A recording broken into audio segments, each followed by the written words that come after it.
امروز 19 ینور است از آن روز شنبه. برای آنهایی که امروز استراحت دارند استراحت خوب میخواهم، آنهایی که در کار هستند خب در کارشان موفقیت و آنهایی که این لحظه هم رو تماشا دارند سپاس میگم از تماشای شما و درود میفرستم از دفتر مرکزی رادیو آزادی در شهر پراگ. آنهایی که مرا نمیشناسند شعله گل خوجه هستم با تازه ترین خبرهای تاجیکستان و جهان در صبح بروقت و یعنی با نوید بامدادی و فکر میکنم در چند دقیقه که با ما خواهد بود این چند دقیقه به منفعت شما میگذرد چون که از خبرهای تازه ترین آگاه میشوید. بعد همگی چند ساعت از دفن پسر روز جمعه جسد پدر یک خانواده در نویه اشکوشیم رو هم پیدا کردند. ترما و بارشات شدید برف در ولایت مختار کوهستان بدخشان این دو مرد یک عائله را که می‌خواستند راه را برای مردم از برف و ترما پاک و باز کنند به کام مرگ برد. حادثه شام 17 ینور در مسیر خاروق اشکوشیم نزدیک به دهه برژیر رخ داد. جسد اقرزوبک مظفربک فی 64 ساله مسئول ریاست راه در نویه اشکوشیم را بعد از یک روز زیر ترما ماندنش ظهر 18 ینور پیدا کردند. فوت پدر و پسر در زیر ترما و به هنگام اجرای کار ساکنان به این هم از برفریزی و ترمافرویی زیاد نگران این منطقه را در این شب روز ماتم زده کرد. پدر و پسر دو کارمند نگهداری راه در اشکوشیم را در شب روز به خاک سپردند که مردم در این منطقه بیشتر از همه به کار آنها نیاز داشتند. بیتلوی ساکنان در منطقه حالا بلندی برف به 1.5 متر برابر شده است. بیتلوی ساکنان نویه اشکوشیم شب 17 ینور همچنین یک دیدبانگاه ملیسه و دو خانه زیر ترما ماندند. 8 ملیسه را از داخل دیدبانگاه زنده بیرون آوردند. در عین زمان در جماعتی از گلوم ولایت مختار کوهستان بدخشان تا به حال جسد حکمشو سعید فی 25 ساله را پیدا نکردند. او 16 ینور زیر ترما ماند و تا به حال جستجوی ساکنان با بیل و دست برای یافتن او هیچ نتیجه نداده است. دیدبان حقوق بشر میگوید وضع حقوق انسان در تاجیکستان سال 2018 بسیار بد شده است و به حدی که مقامات تاب دیدن نرمترین انتقاد را هم نداشتند. دیدبان حقوق بشر که در نیویورک قرارگاه دارد میگوید مقامات تاجیکستان منتقدان حکومت از جمله فعالان مخالفین، خبرنگاران، خویشاوندان دیگراندیشان در خارج را با اتهامات دارای انگیزه‌های سیاسی به سالهای طولانی زندان محکوم کرد. در بیانیه سازمان درباره کشورهای آسیای مرکزی آمده است بیشتر از 150 فعال سیاسی به شمول وکیلان دفاع و خبرنگاران ناعادلانه در زندان ماندند. دیدبان حقوق بشر نعیم جان سمیو رئیس سابق بخش حزب ممنوع نهضت اسلامی در سوخت را مثال آورده است که روز 30 نوامبر در روسیه ناپدید شد و سپس گفتند که او را به تاجیکستان آوردند. بازداشت میرزا کریم کوزوف یک فعال دیگری حزب در یونان با درخواست اینترپل و رهایی بدی و با مداخله حامیان حقوق مثال دیگری است که مؤلفان گزارش ذکر کردند. مؤلفان گزارش دیدبان حقوق بشر میگویند محدود کردن آزادی بیان به حد رسید که کاربران شبکه‌های اجتماعی را برای انتقاد نرم هم سرکوب کردند.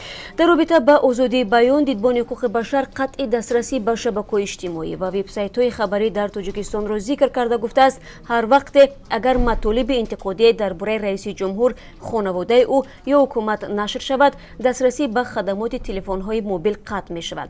سازمان قطع دسترسی به فیسبوک، یوتیوب و وبسایت رادیو آزادی را مثال آورده است.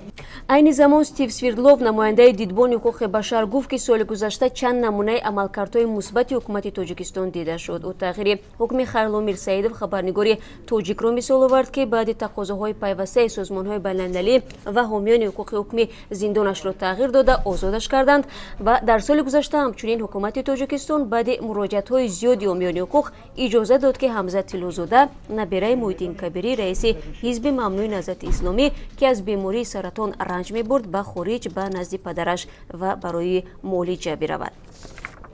قوتعلی مرادوف عضو سابق فرانت خلقی که بهار سال گذشته از تصمیم اشتراکش در انتخابات سال 2020 خبر داده بود میگوید تحت فشار فرزندان قرار گرفته است.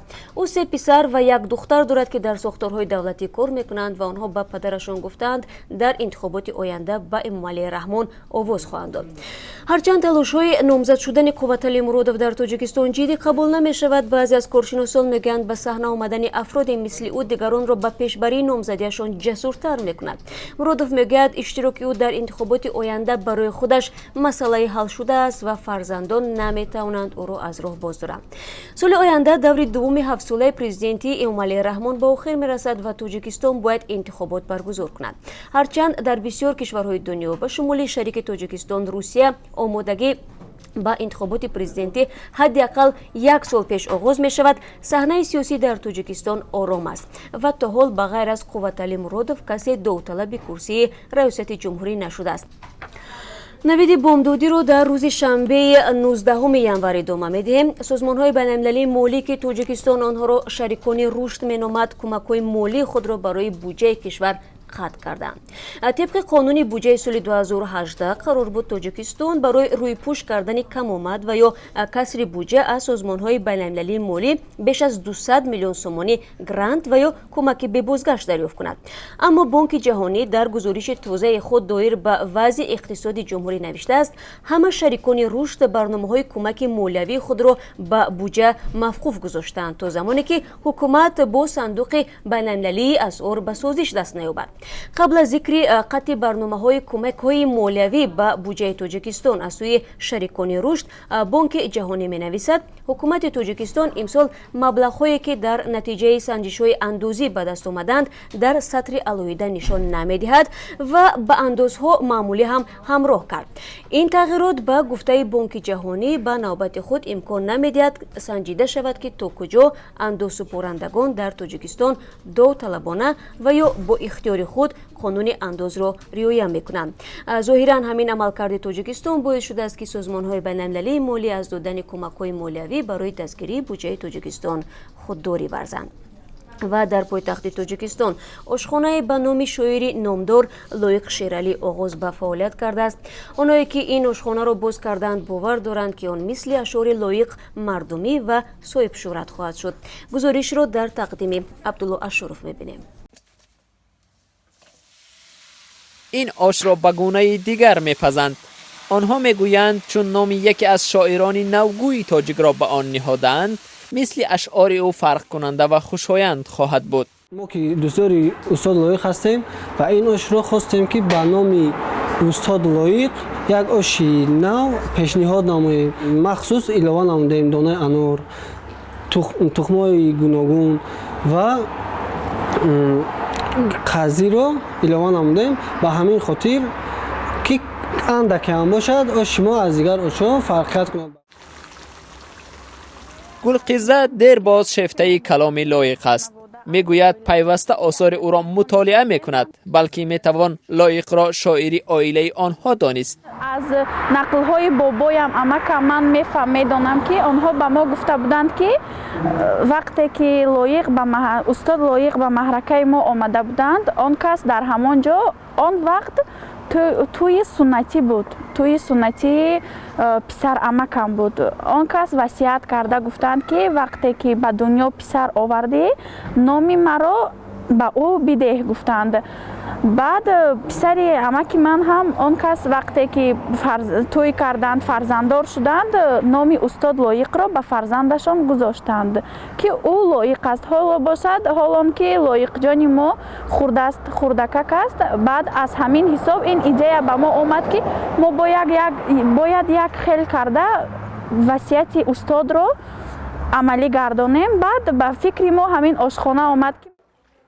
آشخانه را هم در کوچه باز کردند که نام لایق شیرالی را دارد. این گروهی دوستداران لایق خواستند که طرفدارانش گوشه برای یاد کردن او و قرائت اشعارش داشته باشند. برای این در رفها هم کتاب‌های شاعر را چیدند. آدمانی که مخلصان استاد شاعر هستند، استاد لایق را دوست می‌دارند، آمده در اینجا در سر یک میز نشسته چای نوشیده سرود خوانند و کتاب‌های لایق را خوانند. باز هم خوراک‌های با لذت خورند. مرگن نیازوف بار دوم است که با دوستانش خوراک نصف روزی را در این فضای ادبی تناول می‌کند. میگوید در این آشخانه حضور شاعر را احساس می‌کند. گویا که ما به خانه خودی استاد لایق می‌رویم با شنیدن این نام و خیلی تاثیر روح افزا می‌گذارد به آدم. همین است یکی از احساساتی که من و شاید اکثریت میزوجان حس میکنم. در شهر دوشنبه مکانی تناول غذا را به نام شاعری معاصر گذاشتن معمول نبود. آنهای هم که این کار را کردند عقیده دارند به مثل اشعار لایق شیرعلی آشخانه آنها نیز مردمی می شود. بانک لایق شیرعلی یکی از نابغه های ملت توجیک است. بناهن مسئولیت آشپزها را بیشتر می کند، زیرا اگر به اصطلاح آششان لنج آمد پس لایقت آشپزان و سزاوار نام شاعر شیرین کلام بودن این آشخانه زیر سوال گذاشته می شود. خب بینندگان عزیز، با همین مطلب من صحبت امروزه را با شما انجام می دهم و البته شما می توانید در دوام روز خبرهای بیشتر از این را در سامانه رادیو آزادی و همین گزارش‌های جالب را در آزادی ویدیو یوتیوب تماشا کنید. استراحت خوب و روزی خوب داشته باشید.